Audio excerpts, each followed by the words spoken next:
সবাইকে নমস্কার জানিয়ে বলছি, প্লিজ দয়া করে কেউ কাউন্টিং এজেন্টরা এবং প্রার্থী ক্যান্ডিডেটরা তারা ভোটিং এলাকা ছেড়ে আসবেন না।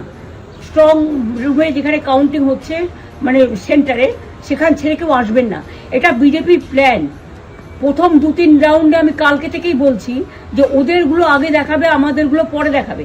এবং অনেক জায়গায় 2-3 রাউন্ড কাউন্টিং করার পরে প্রায় 100টা জায়গায় কাউন্টিং বন্ধ করে রেখে দিয়েছে। এবং কল্যাণীতে ধরা পড়েছে 7টা মেশিন, যেখানে কোনো মিল নেই।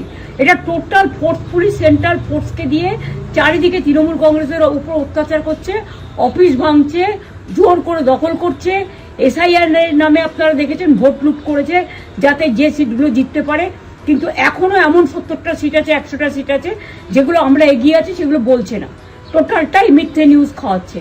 আগে ডিআইসিও এই খবরগুলো দিত, কিন্তু তাকে কালকে চেঞ্জ করে দেওয়া হয়েছে। টোটালটাই ইলেকশন কমিশন নিজের ইচ্ছে মতো খেলছে, এবং সাথে কেন্দ্রীয় বাহিনীকে নিয়ে। এবং আমাদের পুলিশরা টোটাল মাথা নত করে কেন্দ্রীয় বাহিনীর আন্ডারে কাজ করছে।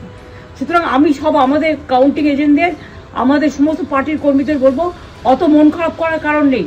আমি বলেছিলাম সূর্যাস্তের পরে আপনারা জিতবেন।